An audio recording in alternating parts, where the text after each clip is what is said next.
성경 한 구절 보겠습니다. 창세기 4장 1절 보겠습니다.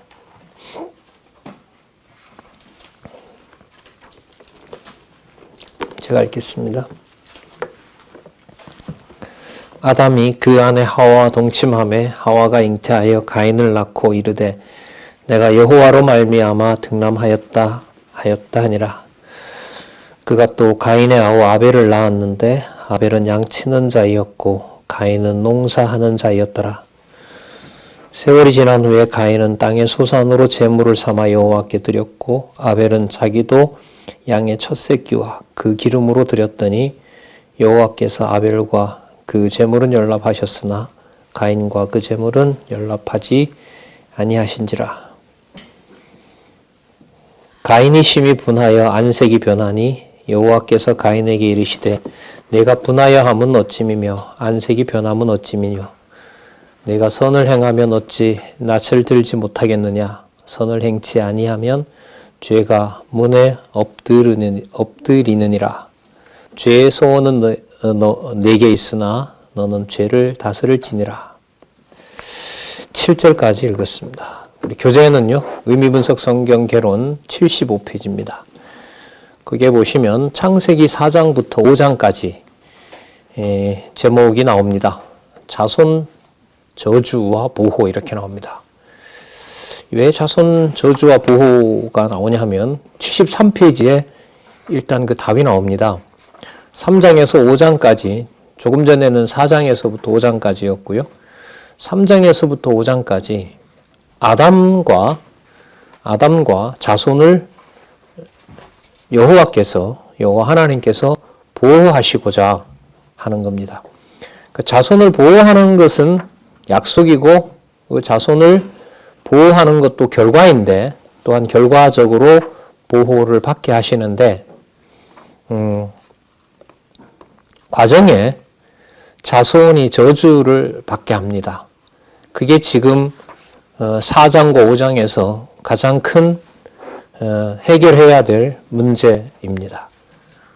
성경의 순서를 여러분들은 잘 알고 계실 겁니다. 그 순서를 따라가야 된다는 사실을 여러분들은 잘 알고 있을 겁니다. 모든 책이 그렇죠. 문서로 기록된 책은 그것이 모두 연결이 돼야 책으로서 가치가 있는 거죠. 근데 책의 권위가 이제 떨어지다 보니까 잡다한 것을 묶어서 페이지를 붙여서 출판을 하면 그것을 책이라고 보통 얘기를 합니다.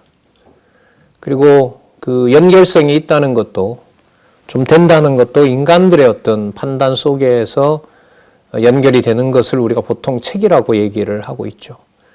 뭐 수십억 권의 책이 있지 않겠습니까?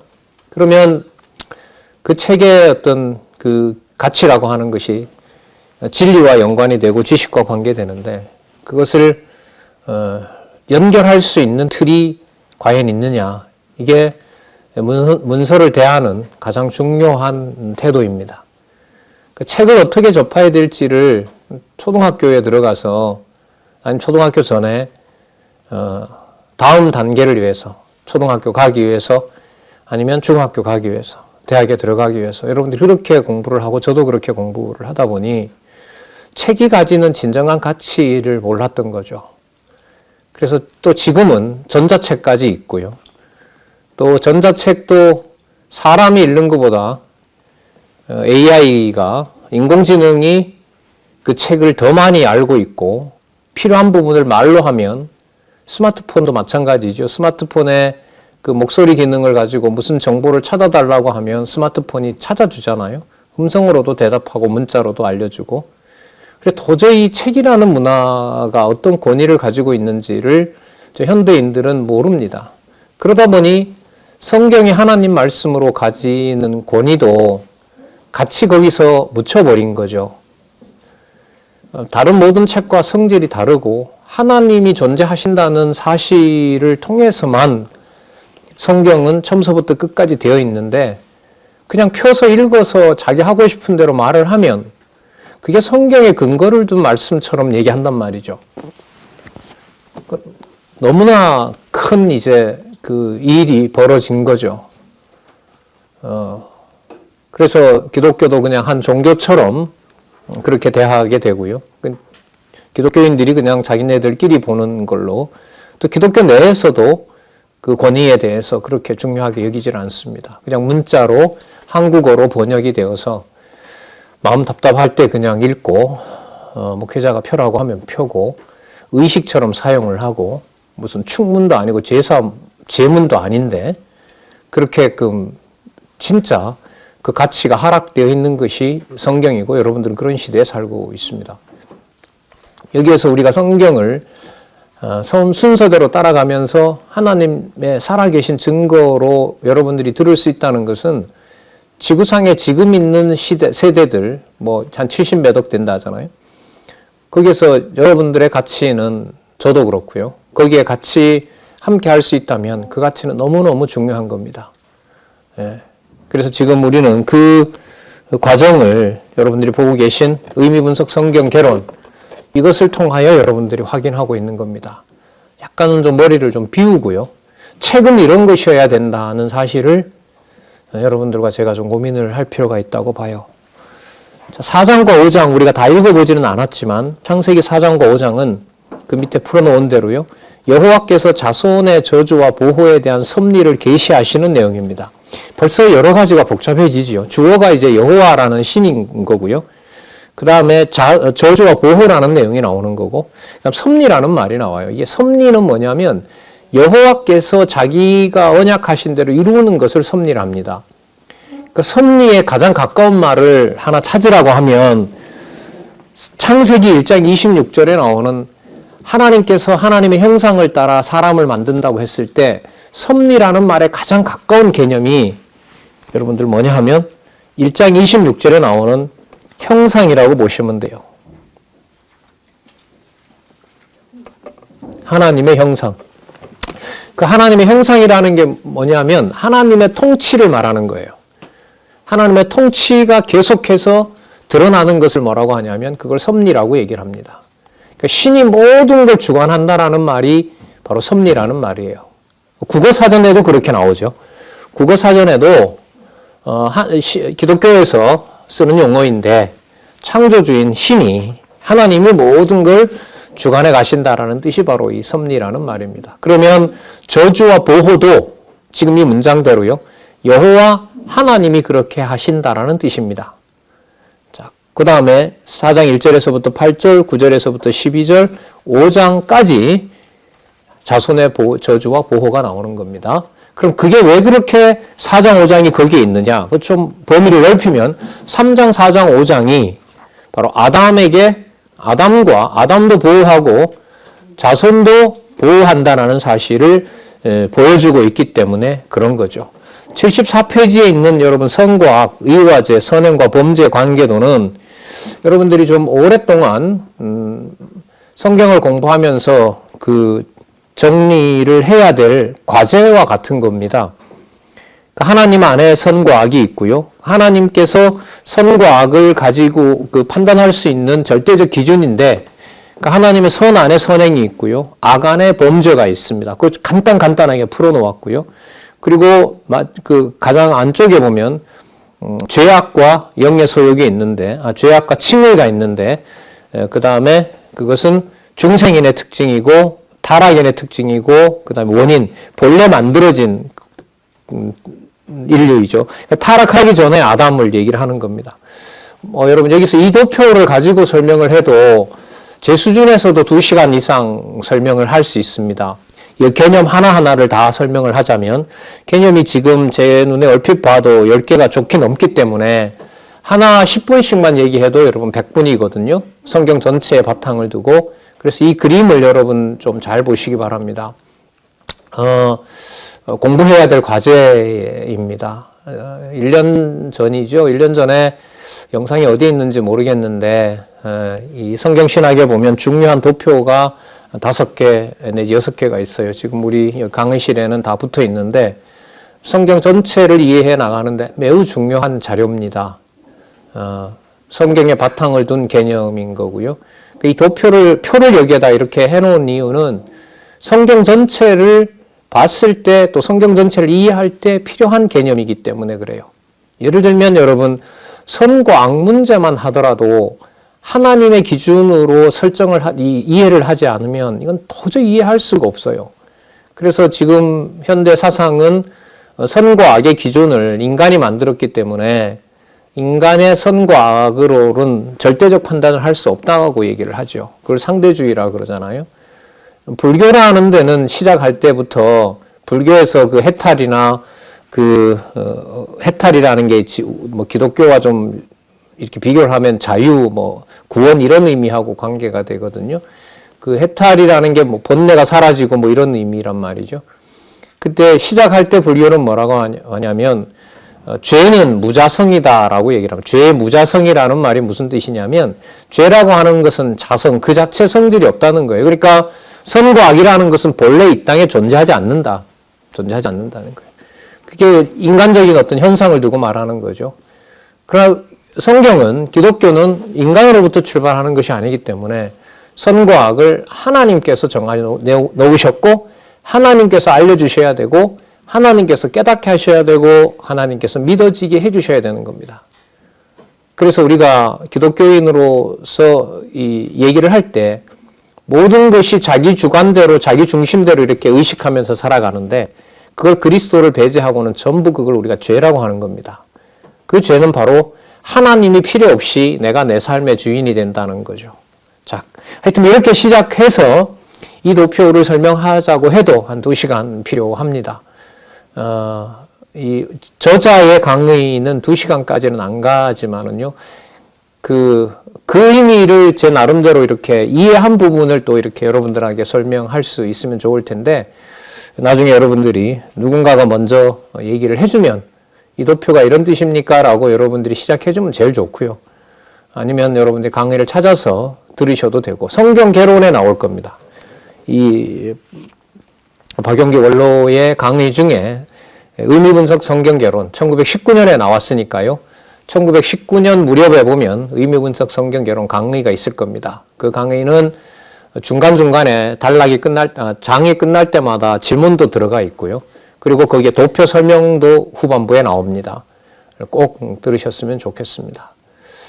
우리가 지금 국내외 학교 체제가 다 이렇게 마련이 됐는데 아직까지 저한테는 그 두 기관에서 학생이 있다라고 알려주지는 않았어요. 또 우리 기지협 내에도 홍보가 됐는데 정식으로 그걸 지도를 받으면서 공부하겠다는 학생이 아직은 없는 것 같아요. 물론 가정교회에서 전 잘하고 있으리라고 봅니다. 그래서 어느 날 이제 논문을 써서 제가 성경신학적으로 이해를 했는지 안 했는지 또 확인도 받고 그 다음에 뭐 미국이든 국내든 가서 제가 성경신학을 더 깊게 공부하기 위해서 전념하도록 하고 싶습니다라는 여러분들 후배들이 있을 거라고 소망을 합니다. 그럴 때 예를 들면 74페이지에 나와 있는 이런 도표들은 바로 설명을 여러분들이 하고 또 설명을 제대로 했는지 여러분들과 같이 소통하는 일들이 될 거라고 생각을 합니다. 그래서 앞에 도표도 하나 우리가 그냥 지나왔죠. 창조와 관련해서 72페이지에 천지창조의 구도. 이런 구도는, 이런 표는 어디에도 나오지 않습니다. 한눈에 볼 수 있는 것이 표기 때문에 매우 중요한 의미를 저는 가지고 있다고 봅니다. 전체가 보이지 않으면 표는 작성할 수가 없습니다.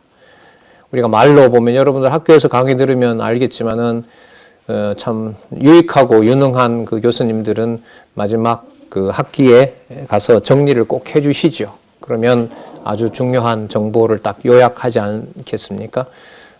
세상 공부도 그런데 성경 공부가 여러분들 언제 뭐 틈나는 대로 공부하고 이런 게 아닙니다. 책 페이지만 하더라도 얘기했지만 9882페이지고 페이지마다 하나님의 말씀과 관련된 해설이 들어가 있고 그래서 이런 부분들을 전념을 해야 저는 가능하다고 보는데 적어도 대학 졸업해도 빠르진 않고요. 대학을 아예 우리나라에도 신학대학이 있으니까요. 20살부터 신학 공부하는 거 아닙니까? 남학생들은 또 중간에 한 2년 군인 생활 해야 되겠지만은요. 20대부터 출발을 해도 우리 여러분들 어머니 아버지들한테 할머니 할아버지들한테 그 선생님이 1월 달에 그 신학 박사학위 논문을 받은 걸 제가 드렸어요. 드린 이유는 하나예요. 시간이 이렇게 오래 걸립니다. 그리고 이렇게 변증하고 살고 성경신학을 학계에다가 전할 수 있는 그런 후배들이 이렇게 길러지고 그런 인재들이 집에 자라고 있을지도 모르니까 좀 많은 관심을 좀 부탁드립니다라는 의미에서 그 내용 어려워요. 읽어보면 쉽게 하지 않습니다. 쉽게 이렇게 들어오는 내용도 아니에요. 하지만 이런 과정들이 필요하구나라는 것을 좀 인간적으로 좀 공감을 얻기 위해서 그런 부분이 있거든요. 예. 그래서 다음 세대에는 뭐 우리 과시가 아니고요. 세계 어디에 어떤 정보를 통해서도 제가 아까 불교 지식 잠시 얘기했지만 저 불교 잘 모르거든요. 그러나 불교를 정확하게 비판하고 불교가 이런 것이고 기독교 인간관과 기독교 세계관과는 전혀 다른 것이다라고 밝혀주는 그런 많은 연구자들이 나왔으면 참 좋겠다 그런 생각에 말씀을 드리는 겁니다. 그 바탕에 성경의 논리적 흐름을 모르면 이 자체가 불가능한 겁니다. 신앙도 불가능하고 성경을 안다는 것도 별 의미가 없습니다. 그래서 어느 경우보다가도 어렸을 때 성경을 공부할 수 있는 그런 문화 속에서 그런 교육 여건 속에서 자라야 될 필요가 있다고 생각을 하고요. 또 좀 사족을 여러분들한테 좀 얘기를 했네요. 자, 75페이지 와서 한번 보면은요. 창세기 4장에서부터 5장까지 그런 내용이라고 얘기했고, 자, 한쪽 가로 이래버리면 보면 가인이 아벨을 살해합니다. 가인이 형이거든요. 아벨이 동생이에요. 그리고 형이 동생을 살해합니다. 아까 본문에서 보면 나왔지만은 하나님께서 형의 제사를 안 받아주고 동생 제사를 받아줬어요. 형은 뭐 곡식을 드렸고 그 동생은 이제 목축업이었던가 봐요. 양을 드렸고 아까 기름도 같이 드렸다고 했는데 재물의 성질에서 뭐가 좋고 나쁜 건 성경에 안 나와요. 그런데 많은 사람들이 여기서 이제 정성이 있었다 없다 이렇게 몰고 가요. 그 성경에 그런 거 안 나옵니다. 그냥 두 아들 중에 형 걸 좀 받아주고 동생 거도 그냥 형처럼 하라라고 얘기를 하면 가장 자연스러운데 성경은 그렇지 않아요. 그러니까 그리고 또 마음이 이 형이 좀 하나님이 그냥 내가 안 받아주셨으면 다음에 또 더 잘하지 뭐 이런 내용도 아니에요. 형의 마음이 악해지죠. 그리고 하나님이 나타납니다. 너 죄 짓고 싶지만 너 죄 지면 안 된다라고 하나님 일러줘요. 그리고 성경 본문에 나오는데요. 동생한테 가서 형이 얘기합니다. 내가 너 죽이고 싶었는데 하나님이 나타나서 그 죄 짓는 걸 억누르라고 했다. 그리고 동생한테 얘기합니다. 그리고 사건이 그대로 지나가면 좋잖아요. 근데 들판에 둘이 있는데 아무도 없었어요. 근데 그때 죽이고 싶은 마음이 형한테 떠올라와요. 그래서 그 자리에서 동생을 죽여버려요. 그 동생 입장에서는 형이 자기를 이제 시기 질투심이 사라진 줄 알았겠죠. 그런 방심하던 차에 뭐 어디를 때렸는지 모르지만 일격을 받고 동생이 거기서 죽습니다. 그리고 하나님 나타나서 동생 어디 있느냐 묻고 형은 내가 동생 지키는 잡니까? 라고 하나님한테 따지고 그리고 저주가 시작이 됩니다. 제가 볼 때는 저주가 하나예요. 너 동생 죽였느냐? 너도 죽어라. 그리고 죽여야 돼요. 그래야 하나님의 정의가 서거든요. 형을 죽인 그리고 그런 인류들은 땅에 놔두면 안 되죠. 타락해서 이 땅에 쫓겨났으면 그런 인류들은 하나님이 막아주시고 그래야 보호니까. 그런데 지금 4장과 5장에서 말하는 보호는 그런 제가 지금 상식적으로 생각하는 보호가 아니에요. 그렇기 때문에 여러분들이 이것도 보고 성경을 보셔야 돼요. 다른 방법이 없냐고요? 없어요. 다르게 보호를 설명하는 책이 있으면 나도 소개시켜줘요. 여러분들이 검색해보고. 제가 볼 때는 없어요. 이런 의미에서 보호를. 성경을 읽어야만 되는 보호는 나오질 않습니다. 자, 그리고 하나님께서 가인 형이 그렇게 죽였는데 죽인 형이 살인자로 낙인을 찍혔단 말이죠. 소문이 다 났을 거 아니에요. 동생 죽인 놈 이렇게. 그런데도 가인을 죽이지 못하도록 가인에게 무슨 표를 줘요. 무슨 표인지 모르겠지만 그걸 들이밀면 되는 거죠. 당시 아담도 살고 있었으니까요. 가인이 제가 표를 받은 게 맞다. 동생 죽인 놈도 맞지만 하나님이 가인을 건드는 놈도 가만 안 둔다고 했는 그 표가 뭔가가 있다. 그러니까 가인을 건들지 말라고 얘기를 합니다.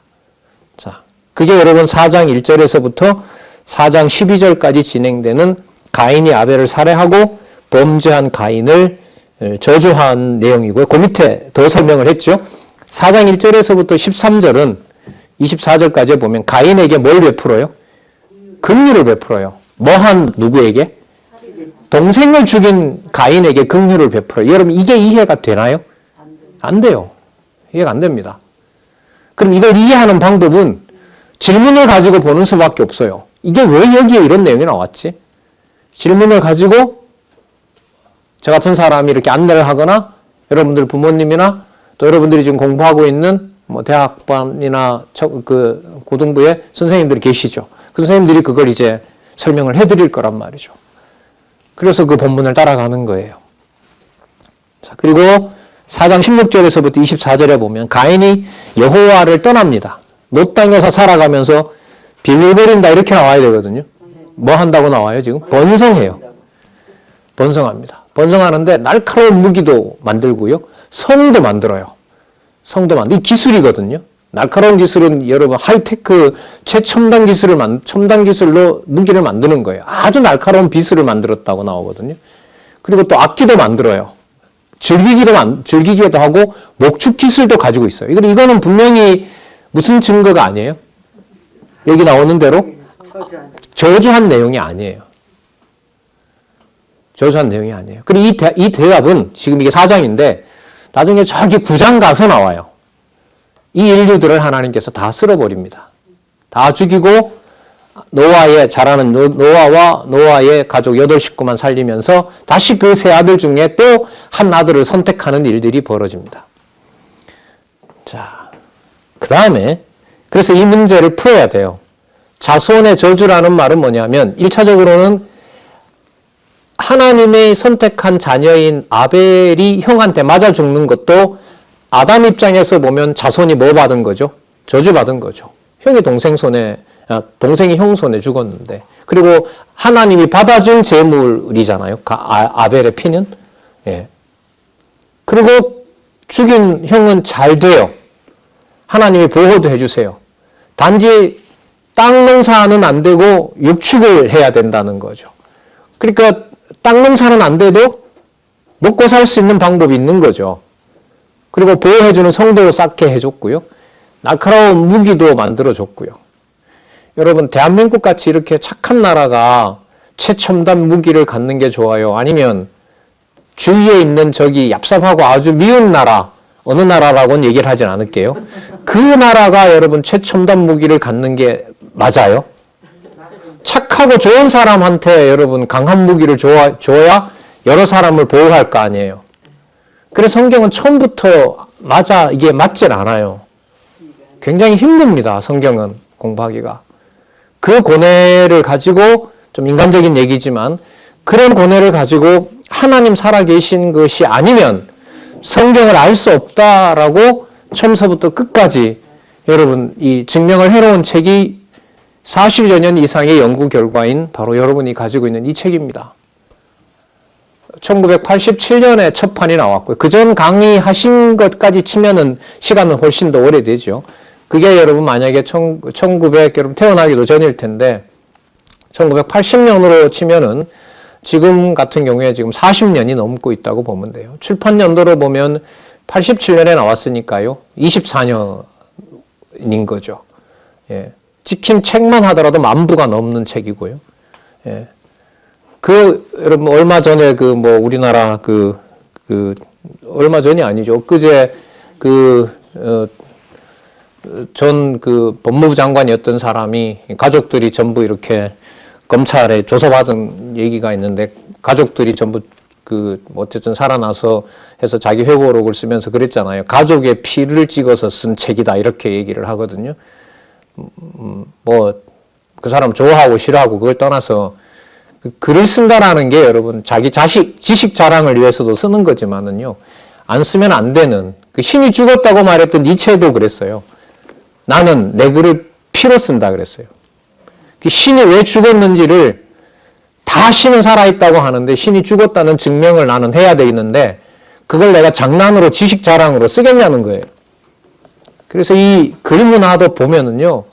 성경을 권위 있는 말씀으로 이렇게 안내를 받지 않으면 지식 자체를 받아들이는 게 아무런 의미가 없어집니다.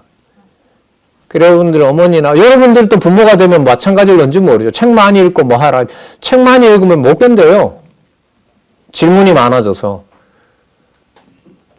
그래서 여러분들도 제 강의를 저랑 같이 중고등부 때 공부했는지 모르지만 성경 모르고 여러분들한테 여러 뭐 논술도 하고 책도 안내해주고 같이 글쓰기도 하고 했습니다만은 별 의미가 없죠. 답이 나오지 않는 글을 왜 써야 되냐는 말이죠.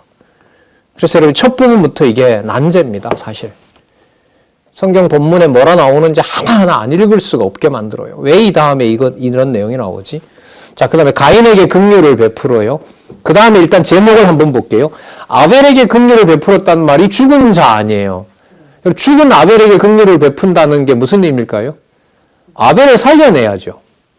안 그래요? 그러면 와 진짜 하나님께서 아벨을 좋아하시고 하나님의 능력이겠구나. 얼마나 좋아요. 그런데 그런 내용이 안 나와요. 아벨 대신에 셋이 하는 아들을 아담과 하와에게 줬다는 내용인 거예요. 여러분 그게 위로가 될까요? 여러분들 어머니, 아버지나 할아버지, 할머니한테 한번 물어보세요. 저는 제 동생이 낳자마자 죽었다 그래요. 제 부모님한테 들었는데 저는 전혀 기억이 없죠. 제가 그때 한 2살이었는가 3살이었는데 그래서 제 어머니는 돌아가셨는데 제가 한 번인가 물은 것 같아요. 엄마 그때 심정이 어땠어? 그 차라리 묻지 말았어야 되는데 제가 철이 없다 보니까 뭐 자꾸 물어봐 이러시더라고요. 힘드신 거죠. 여러분 주위에도 교회에도 여러분 그런 선배들 많습니다. 여러분들 신앙의 선배들 가운데 자식을 먼저 보내고 자식끼리 안 좋은 일이 생겨서 생긴 일도 많아요. 굉장히 많아요. 그게 어떻게 보면 흔한 일이거든요. 일상사에서. 받아들이기 힘든. 요즘 세상 말로 말하면 가슴에 묻고 살아야 될 얘기인 거예요. 그게. 예. 저희 아버지 가족들도 아버지 형제들도 저희 아버지 밑에 동생이 돌아가셨죠.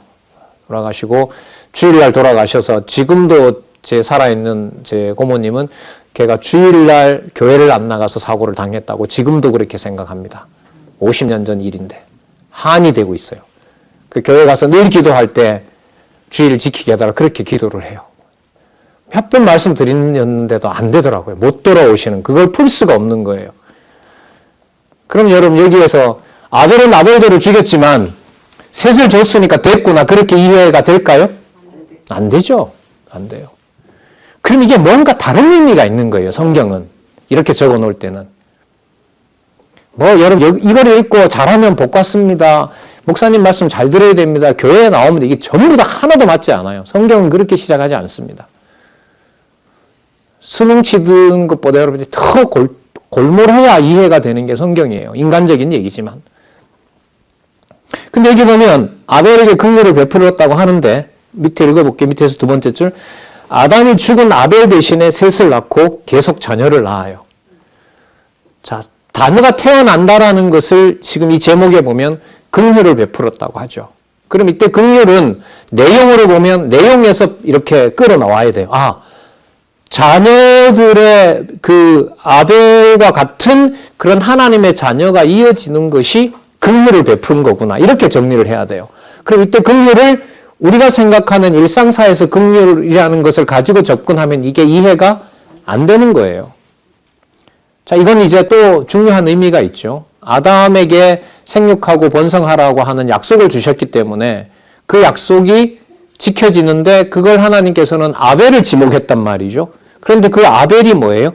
형에 맞아 돌에 맞아 죽는단 말이죠. 형이 쳐 죽인단 말이에요. 일단 이걸 하나님이 섭리하신다. 이게 언약 자손을 보호해 가시고 언약 자손을 이어가는 언약 자손이 이어지게 하는 하나님의 방법이다. 이것도 쉽게 수용이 안 됩니다. 하지만 그 말은 맞는 말이에요. 왜 하나님이 눈 감고 잠시 졸고 있을 때 형이 아벨을 죽인 게 아니죠. 하나님 물론 알고 계세요. 정해놓으셨고. 이 사실부터도 받아들이기가 힘들죠. 이건 타협의 여지가 없어요. 이건 타협을 할 수가 없어요. 성경을 그렇게 설명하지 않으면 성경은 신이 있고 사단이 있고 신이 하려고 하나님이 하려고 하면 사단이 방해하는 그러면 기독교 성경 볼 필요는 없어요. 성경이 또 그렇게 얘기하고 있지도 않고 풀리지도 않고 그러면 분명한 사실은 전능하신 하나님이 창조를 하기 전에 창조 프로그램을 가지고 계셨다. 이거밖에는 분명한 게 없어요. 기분이 좋든 나쁘든 상관없어요. 그럼 종교라는 게 무슨 내 기분 따라서 믿는 건가요? 수학적 진리가 여러분 기분 나쁠 때는 A제곱 플러스 B의 제곱은 C의 제곱이고 기분 나쁠 때는 A제곱 플러스 B의 제곱은 C의 제곱이 아니다가 돼요? 세상 진리도 그런 거 아니잖아요. 성경도 여러분 그렇게 보시면 돼요. 여러분들 기준과 상관없어요. 기분과도 상관없어요. 너무너무 엄격한 책입니다, 이 책은.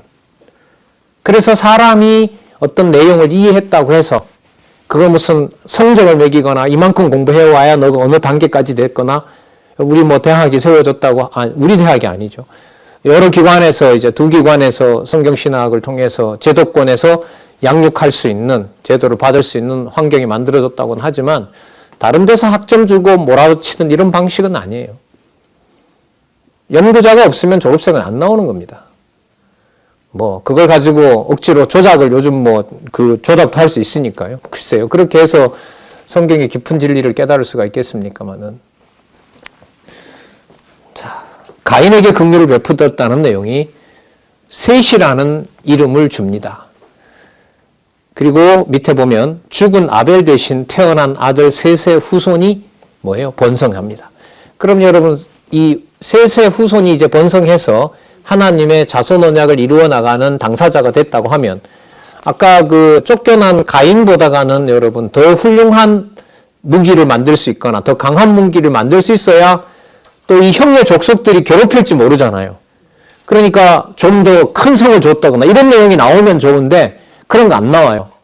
안 나오고 그냥 자손이 번창하더라 이렇게 나옵니다. 그래서 성경 본문을 제가 찾아보진 않겠는데요. 성경 본문에 보면 사람들이 셋이 태어났는데도 언약대로 이루시는 여호와라는 이름을 안 불러요. 그 여호와께서 셋을 태어나게 하셨다. 아벨 대신에 그 말을 안 합니다. 사람들이 성경의 기록에 의하면. 그리고 셋 다음에 에노스라는 아들이 태어났을 때 비로소 사람들이 여호와구나 이렇게 말을 한대요.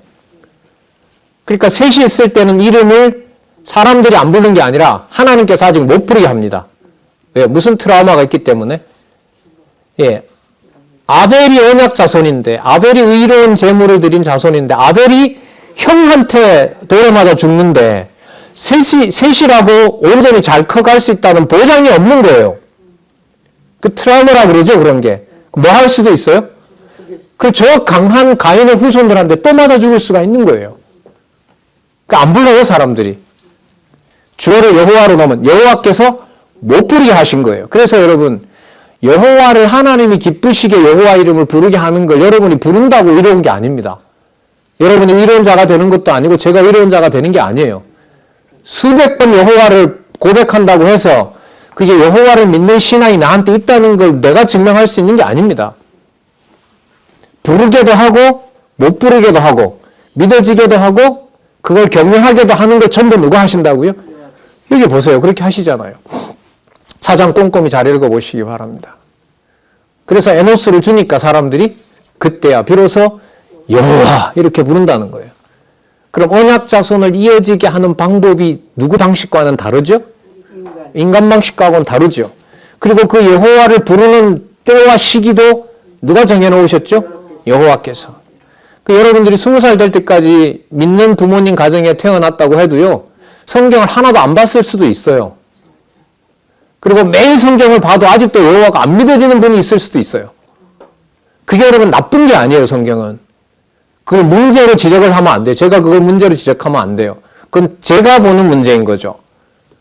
그러나 성경에서 말하는 누가 누구 이름을 부르게 하신다? 여호와께서 여호와를 이름을 부르게 한다는 것은 여러분들이 20년 동안 공부한 것을 통해서 부르든 안 부르든 안 불러도 여호와 계신 증거가 되는 거고 불러도 누가 부르게 한 거고 여호와께서 부르게 하신 거예요. 자, 엄격한 종교입니다. 제가 볼 때 기독교는. 사람이 어떻게 뭔가를 가지고 어떤 조건을 충족시켜야 가능한 그런 종교가 아니에요. 근데 성경에 무지하다 보니까 여러분들 주위의 친구들 한번 이렇게 만나보세요. 이게 무슨 성경에는 별로 이렇게 관심이 없어요. 성경은 그냥 의식에 참석하는 찬송가도 불러야 되고 하니까 그렇게 합본으로 만들어 놔가지고 들고 다니는 어떤 그런 의식에 참여하는 어떤 그런 물품인 거지 권위 있는 하나님의 말씀으로 그렇게 하진 않아요. 예. 여러분 성경을 학원에 다니면서 배워본 사람 있나요? 이 문화가 우리가 앞으로 여러분들과 제가 경험해야 될 정상적인 문화예요. 그렇게 하는 민족 있죠, 여러분. 유대인이 지금 그렇게 하잖아요. 구약 성경을 가지고. 구약 성경을 부모가 가르쳐주면 몰라요. 그러면 10살 때부터 랍비 학교에 가야 돼요. 18살까지 배워야 유대인으로 인정해주고 군에 가서 사회보장제도나 그런 걸 받으면서 취직도 돼. 안 그러면 유대인 사회에서 유대인이라도 살 수가 없어요. 그러니까 특별 과외를 어디에 가서 특별한 전문 선생님한테 가서 배우는 거죠. 부모님이 여러분들 24시간 데리고 교육할 수는 없으니까요. 모든 부모님들이. 물론 하실 수 있는 분도 있겠지만은. 그래서 여러분 이 교육의 정상화라는 것이 기독교인에게서는 성경을 통하지 않고는 불가능합니다. 되게 짜증나겠어요, 여러분. 공부도 해야 되고 취직도 해야 되고 토익도 올려야 되고 다른 것도 해야 되는데 거기다가 저렇게 무섭게 성경 모르면 아무것도 안 된다고 하니까. 저도 그런 압박을 받았고요. 여러분 똑같이 받으라는 얘기가 아니고 여러분 보고 있는 이 의무분석 성경 개론이 우리에게 뭐 합니까? 좀 압박하는, 이 공부가 남아있다라는 것을 압박하는 하나의 그 강한 문제 제기와 같기 때문에 말씀을 드리는 거예요. 자, 그러면 셋이 태어났고 셋 다음에 에노스가 태어났을 때 사람들은 비로소 여호와 이름을 부른다는 걸 통해서 여호와 이름은 여호와께서 부르게 하시는 것이다. 입으로 말하는 것으로 그게 여호와가 믿어지는 것은 아니다라는 거죠.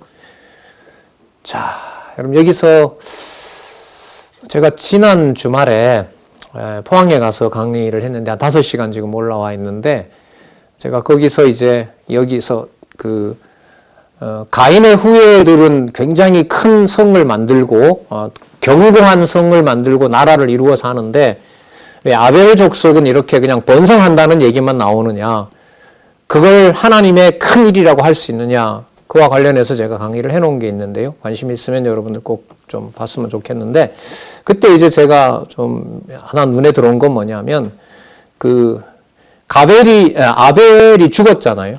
그 아벨이 죽은 것에 그 흘린 피가 여러분들 어떤 역할을 하냐면, 그러니까 이렇게 되는 거죠. 아벨은 이 땅에 있어요, 없어요? 없어요. 뭐 결혼했다는 적도 없죠. 자녀를 낳은 적도 없잖아요. 아벨의 흔적은 살던 목숨이 죽었고 그가 흘린 피가 땅으로 스며들어서 여호와께 그 피를 울부짖는 얘기가 나오죠. 피가 호소한다고 그러거든요. 아벨이 여러분 무슨 호소를 할까요? 저 억울합니다, 하나님. 어떻게 형한테 제가 돌에 맞아 죽었을까요? 그런 얘기를 했을까요? 아니면 상상해보는 거예요. 그 다음에 족보가 나오니까. 하나님 제 재물을 받아줬는데 제가 죽어도 저는 의로운 백성이 맞나요? 이렇게 물었을까요? 후자라고 저는 생각을 해요. 피가 호소한다는 말이 형한테 억울합니다. 제가 피눈물을 흘립니다. 원수 갚아주세요. 이렇게 기도하지는 않았을 거라고 봐요. 왜냐하면 이게 전체 여러분 이 그리스도의 죽으심하고 다 연관이 되기 때문에 히브리서에 가면 이 아벨 피를 해석을 해요. 그래서 이제 그런 걸 가지고 이렇게 여러분들한테 설명을 하는 거예요. 그래서 가인의 후예들이 강하다라는 내용과 달리 아벨의 후손들이 이어진다는 내용만 나오는 것으로도 하나님께서는 언약하신 대로 자손 언약을 당신의 방법대로 뭐하고 계신다? 보호하고 성취해 간다라는 이 주제를 설명하기 위해서 그런 거예요.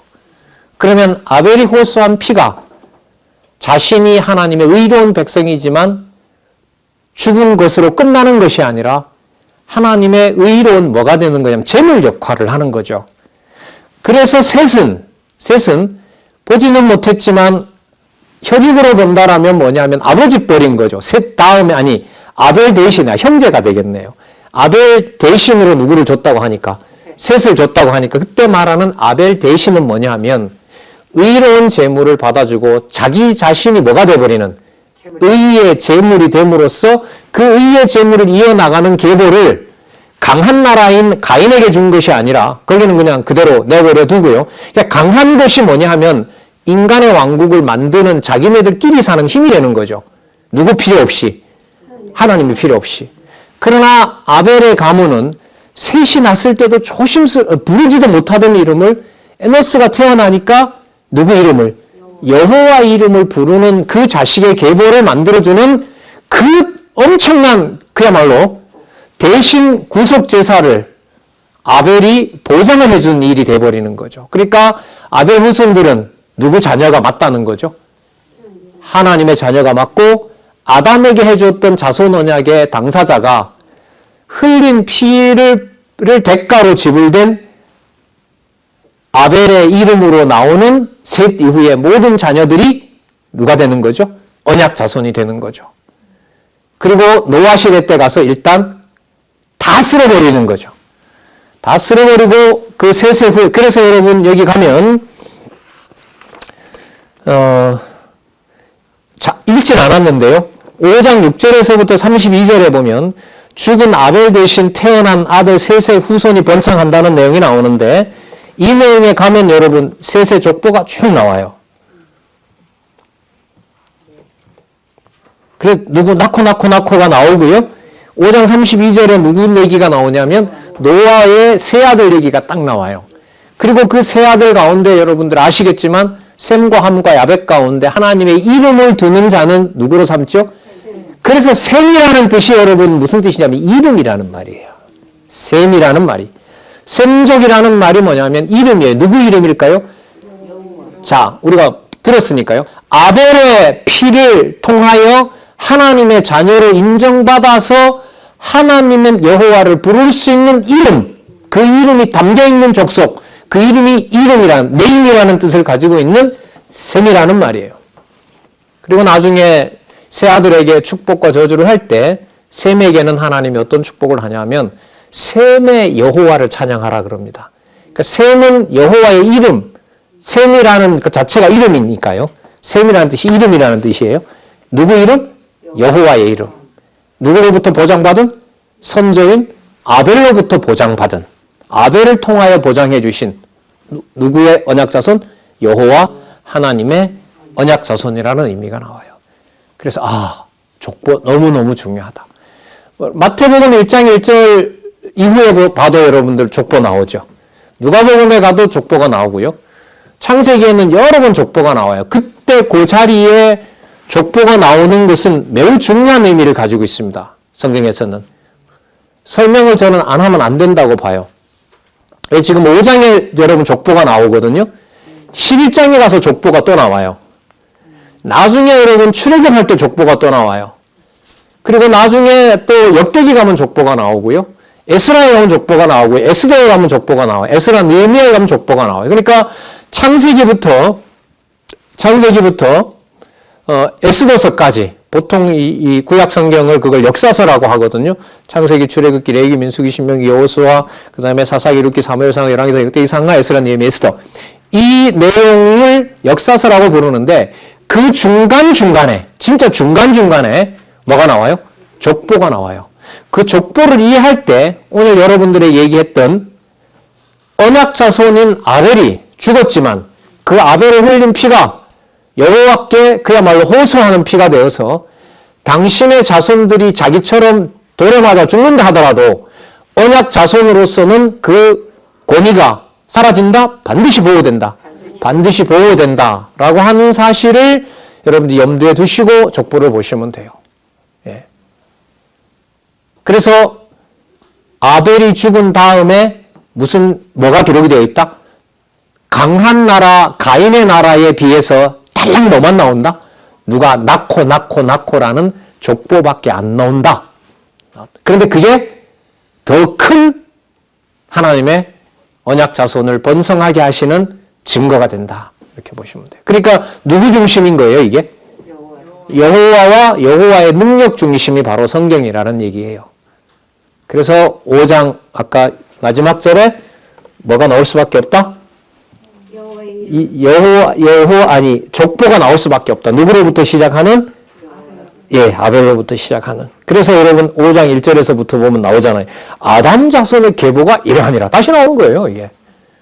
여러분 한번 봐요. 짧은 내용인데 창세기 1장 26절에 보면 하나님께서 우리의 형상을 따라 사람을 짓자라고 하시고 아담과 하와를 창조하시고 그들에게 복주어 가사라되 생육하고 번성하라 땅에 충만한 땅을 지배하라 정복하라 다스리라. 1장 26절 제가 지금 끝내 1장 28절까지 읽었어요.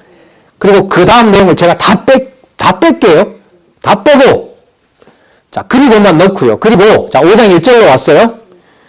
아담 자손의 계보가 이러하니라. 연결돼요, 안 돼요? 되죠? 돼요. 돼요. 그러면 2, 3, 4는 무슨 내용일까요? 여호와께서 언약을 이루어가는 방법이에요. 자, 그리고요. 5장이 이렇게 끝났잖아요. 6장, 7장, 8장, 9장을 빼요. 그리고 10장으로 갈게요. 아까 노아의 아들 셈과 함과 야벳이 나왔잖아요. 그죠? 그러므로 제가 넣을게요. 그러므로 10장 1절 노아의 아들 셈과 함과 야벳은 이러하니라. 그러면 뭐 다 빼도 돼요? 이 계보로만 본다면은 6장, 7장, 8장, 9장 다 빼도 돼요. 그러면 1장 28절에서 끝나고 다 빼고 5장 1절, 그 다음 10장 1절, 나머지는 빼도 돼요. 근데 꼭 읽어야 돼요. 거기에 뭐가 나오느냐? 언약 자손을 태어나게 하고, 태어난 자손을 보호하게 하고, 보호한 자손을 하나님 이름을 두시고, 그리고 아벨과 같이 언약 자손이 죽을 수도 있고, 하지만 언약은 사라지는 것이 아니라 뭐 되고? 보호되고, 그 증거를 1장, 5장, 10장에서 연결을 해도 확인할 수가 있는 겁니다.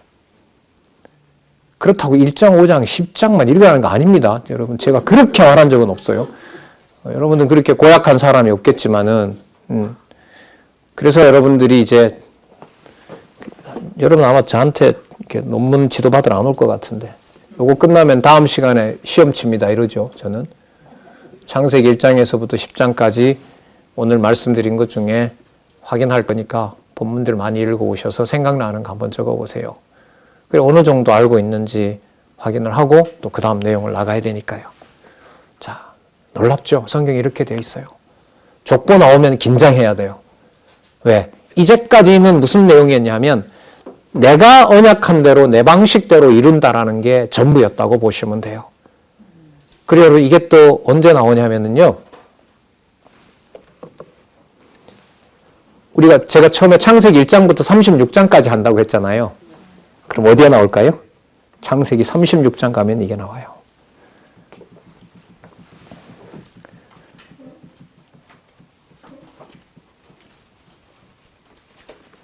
자, 36장에 가면 누구 얘기가 나오죠? 창세기 36장 1절 한번 보세요. 에서 얘기 나오죠. 그럼 에서는 여러분 아시는 것처럼 야곱의 형이잖아요. 언약 자손이에요? 아니에요? 아니에요?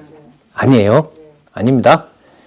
그러면 마치 아까 아벨을 죽인 가인이 번창했던 것처럼 36장에 읽어보면 에서가 엄청 번창했던 내용이 나와요. 그 언약 자손이 아닌데 뭐한 얘기가 나와요? 번창한 얘기가 나와요. 그러면 가인이 번창했던 얘기 다음에 아까 뭐가 나왔죠? 가인이 번창했던 얘기 다음에 가인 다음에 셋을 줘서 뭐 한 내용이 나왔죠? 족보가 나왔죠. 그죠? 다 심판한 다음에 노아에게 셋의 후손으로 나온 노아 자녀 중에 셈이 나왔죠. 그죠? 셈 가운데서도 아브라함이 나와서 에서가 나왔죠. 그럼 에서는 아브라함의 언약을 잇는 자가 아니잖아요. 그러면 아브라함의 언약을 잇는 자가 그 다음 족보로 나와야 돼요? 안 나와야 돼요? 나와야죠, 여기. 그게 37장에서부터 민수기 30장까지예요. 그래서 출애굽기 10 몇 장에 가면 12지파에서 얼마나 민수기에 가면 민수기 1장에 가면 자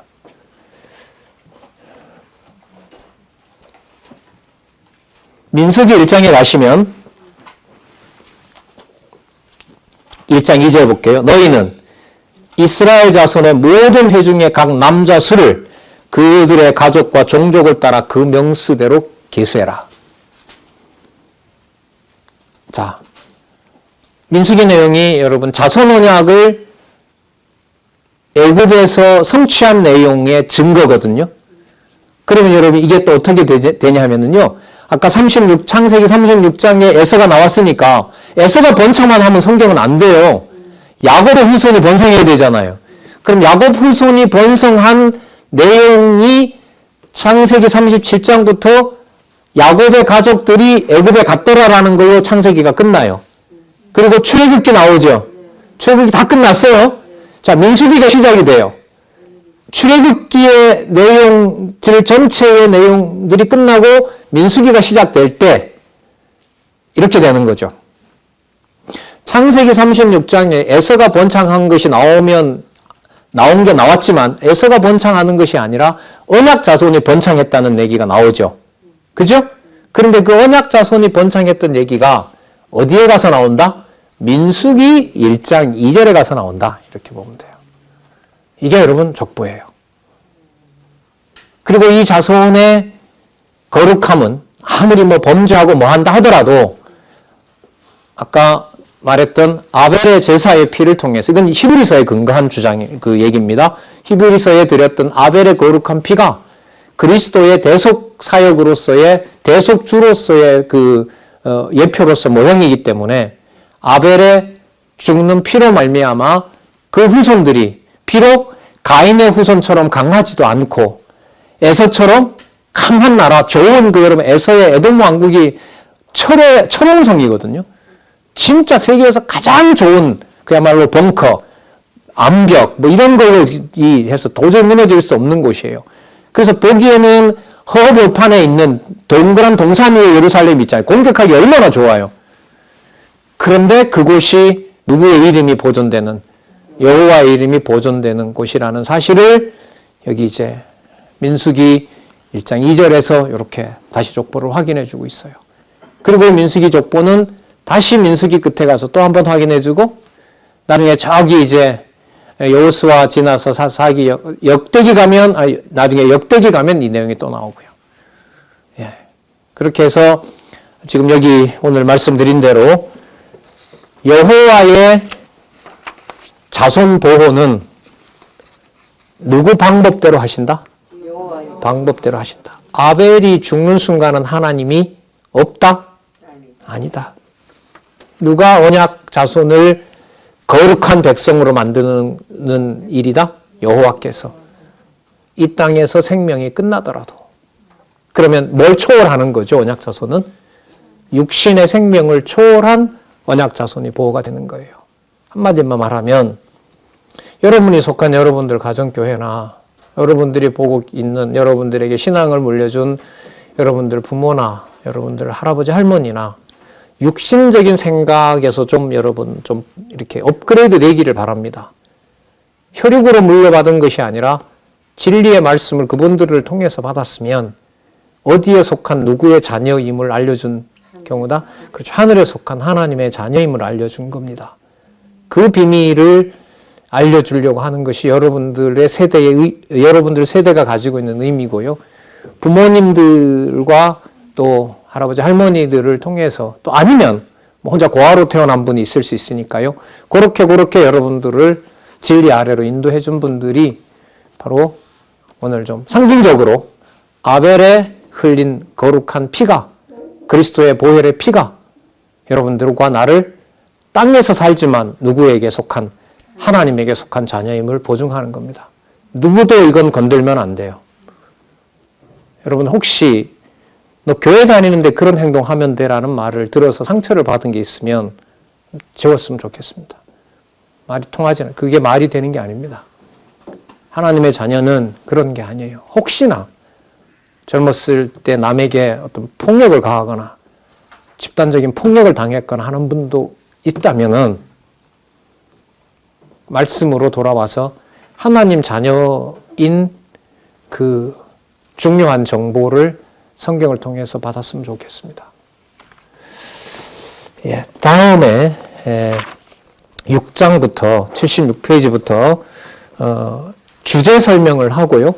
그 다음에 본문 내용들은 제가 미리 준비해온 것 가지고 잠시 다 볼 수가 없기 때문에 그렇게 바탕을 두면서 주제와 연관을 시키면서 여러분들이 성경 읽어 나가는데 도움을 좀 줄까 합니다.